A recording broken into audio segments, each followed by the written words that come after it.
तो जैसे कि लास्ट वीडियो में हमने सीखा था कि CSS क्या होती है और CSS के कोड को कैसे लिखा जाता है, और साथ ही साथ हमने ये भी सीखा था कि CSS हमारे वेब पेज को स्टाइलिंग करके किस तरह अट्रैक्टिव बनाती है। तो आज हम सीखने वाले हैं कि ऐसे कौन से मेथड्स हैं जिनको हम यूज़ करके CSS के कोड को अपने HTML कोड के साथ ऐड कर सकते हैं। तो आज हम बात करने वाले हैं 3 मेथड्स के बारे में। सबसे पहले inline CSS, second internal CSS and third is external CSS। हम one by one in methods को सीखते हुए जाएंगे और इनको VS कोड में लिखकर चेक करेंगे, और साथ ही साथ मैं आपको बताऊंगा कि हर मेथड के क्या फ़ायदे हैं और क्या नुकसान और आपके लिए कौन सा बेस्ट है। तो हेलो दोस्तों, मेरा नाम है Arham and welcome to my channel web dev with Arham. Channel को सब्सक्राइब कर दें, वीडियो को लाइक कर दें। चलते हैं अपनी वीडियो की तरफ।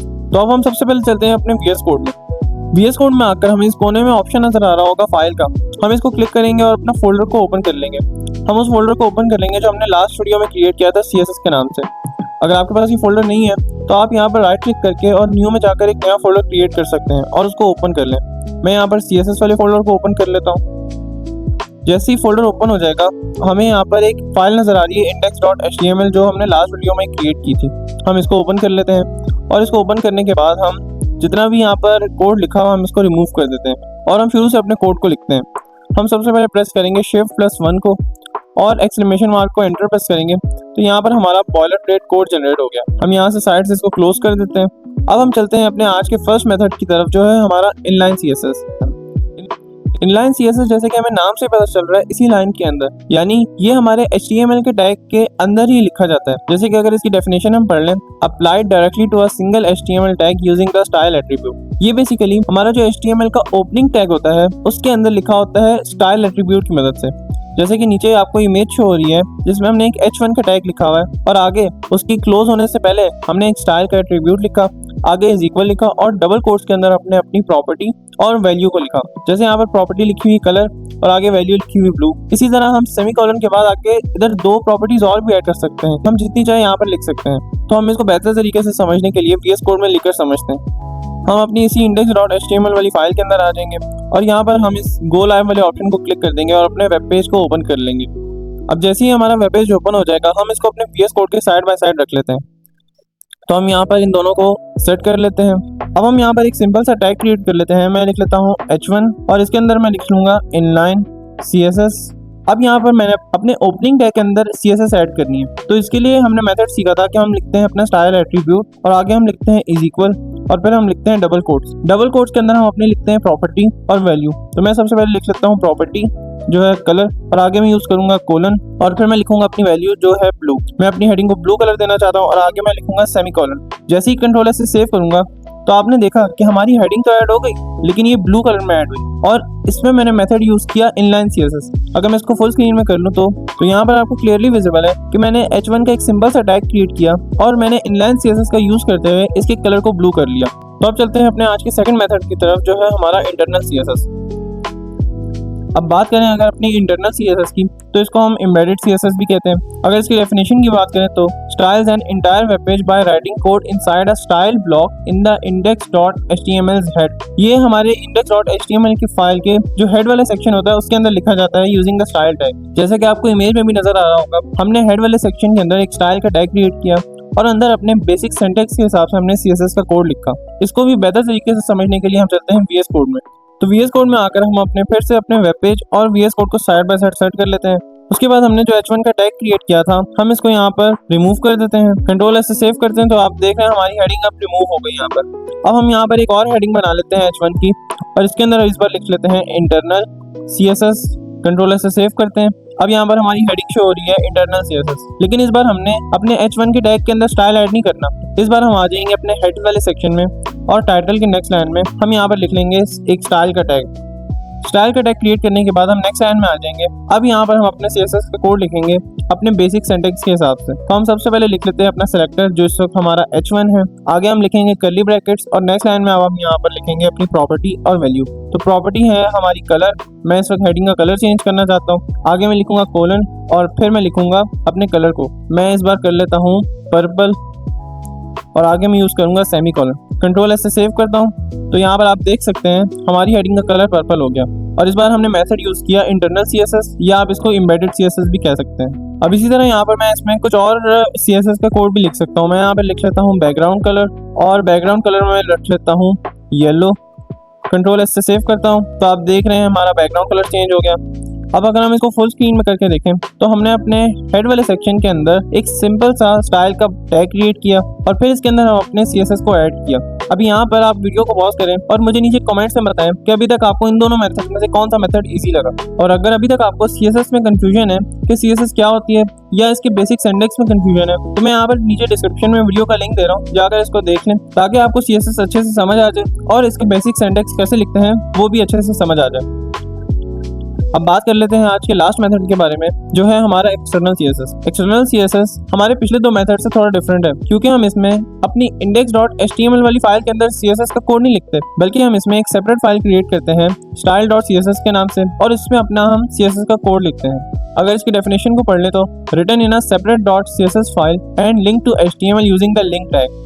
हम इसको VS कोड में प्रैक्टिकली एग्जीक्यूट करके देखते हैं। तो VS कोड में आकर हम इसको VS कोड को फुल स्क्रीन कर लेते हैं और यहाँ पर जो हमने हेड के अंदर कोड लिखा हुआ है CSS का हम इसको रिमूव कर लेते हैं। हमने इसको रिमूव कर दिया और जो हमारा बॉडी के अंदर टैग लिखा हुआ है H1 का हम इसको रहने देते हैं, बल्कि इसके अंदर हम यहाँ पर इंटरनल की जगह लिख लेते हैं एक्सटर्नल CSS। कंट्रोल एस से सेव करते हैं और अपने वेब पेज पे आते हैं तो यहाँ पर हमारी हेडिंग चेंज हो गई एक्सटर्नल CSS की। हम फिर से इसको मिनिमाइज कर लेते हैं।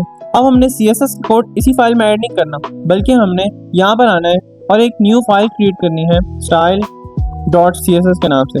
आप यहाँ पर नाम कुछ भी रख सकते हैं, बस लास्ट में आपने .css का यूज करना है जो ये शो करता है कि हम CSS का कोड लिख रहे हैं। हम इसको एंटर प्रेस कर देंगे तो हमारी एक फाइल क्रिएट हो जाएगी। अब यहाँ पर हम सारा अपने CSS का कोड लिखेंगे। अब फॉर एग्जांपल मैंने H1 के लिए कोड लिखना है तो मैं वही अपने बेसिक सिंटैक्स का इस्तेमाल करूंगा। सबसे पहले H1 को लिखूंगा एज ए सेलेक्टर, फिर मैं लिखूंगा कर्ली ब्रैकेट और नेक्स्ट लाइन में आ जाऊंगा। यहाँ पर मैं लिख लूंगा बैकग्राउंड कलर। बैकग्राउंड कलर के बाद मैं लिखूंगा कोलन और फिर मैं यहाँ पर एक कलर दे देता हूँ येलो और आगे हमने सेमीकोलन लिख लेना है। कंट्रोल एस से सेव करते हैं और अपने वेब पेज में आके चेक करते हैं तो यहाँ पर आपने एक चीज नोट की कि हमने CSS का कोड तो लिख लिया, लेकिन ये CSS का कोड हमारी हेडिंग पर अप्लाई नहीं हुआ। इसका रीजन ये है कि हमने एक सेपरेट फाइल तो क्रिएट कर ली, लेकिन हमने इसको अपनी index.html वाली फाइल के साथ लिंक नहीं किया। तो इसको अपने वेब पेज के साथ लिंक करने का तरीका ये है कि हम हेड वाले सेक्शन में टाइटल के नेक्स्ट लाइन में आ जाएंगे और यहाँ पर हम अपना एक लिंक का टैग क्रिएट कर लेंगे। ये सिर्फ ओपनिंग टैग होता है, इसका क्लोजिंग टैग नहीं होता।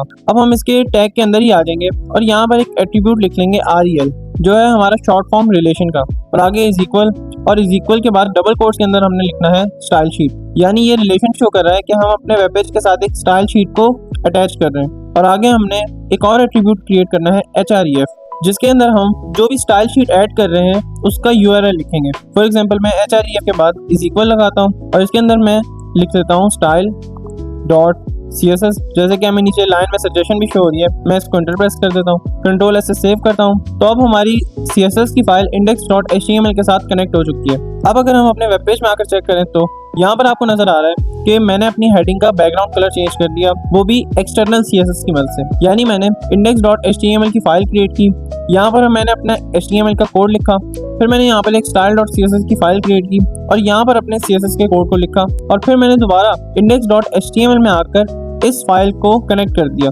Using link tag. अब हम यहाँ पर एक और टेस्ट करने लगे हैं जिसको हम कहते हैं प्रायोरिटी रूट।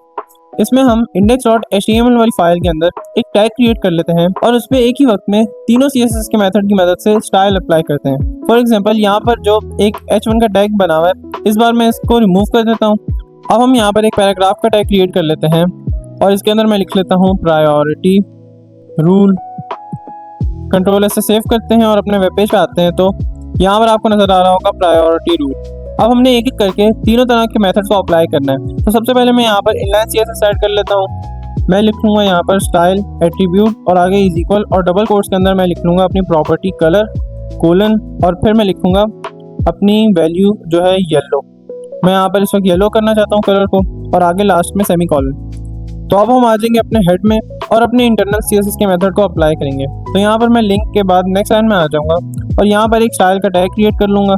स्टाइल के टैग के अंदर हम फिर से नेक्स्ट लाइन में आ जाएंगे और यहाँ पर हम लिख लेंगे पैराग्राफ का सेलेक्टर कर्ली ब्रैकेट और यहाँ पर भी मैं कलर चेंज करूँगा, लेकिन मैं इस बार कलर कोई और रखूँगा ताकि हम ये टेस्ट कर सकें कि कौन सा कलर सबसे पहले अप्लाई होता है, यानी कौन सा मेथड सबसे पहले अप्लाई होगा।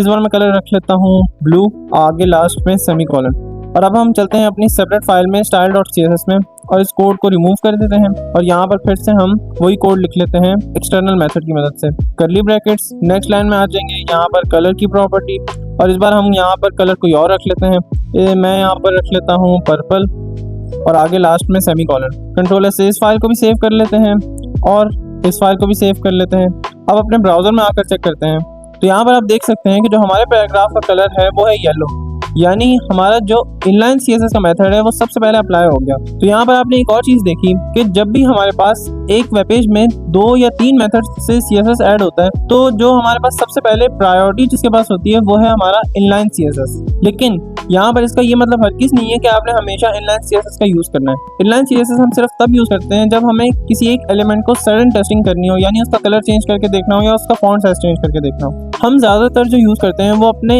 इंटरनल CSS या एक्सटर्नल CSS पर यूज़ करते हैं, क्योंकि अभी तो यहाँ पर हमारे पास बहुत थोड़ा सा कोड लिखा हुआ है। जब हम बहुत बड़े बड़े प्रोजेक्ट्स कर रहे होते हैं तब हमारा सारा कोड जब एक ही फाइल में होगा तो वो बहुत ज़्यादा मैसी हो जाता है। इसीलिए हम अपने HTML कोड को इसी फाइल में रहने देते हैं और अपने CSS कोड को एक सेपरेट फाइल में लिख लेते हैं ताकि हमारा कोड सेपरेट रहे और हमें कोड बहुत ज़्यादा कॉम्प्लेक्स ना लगे। या उसके अलावा जब हम छोटे मोटे प्रोजेक्ट्स पे काम कर रहे होते हैं तो हम अपने इंटरनल CSS वाला मेथड है, यानी जिसमें हम कोड को हेड के अंदर लिखते हैं, हम इस मेथड को भी यूज़ करते हैं।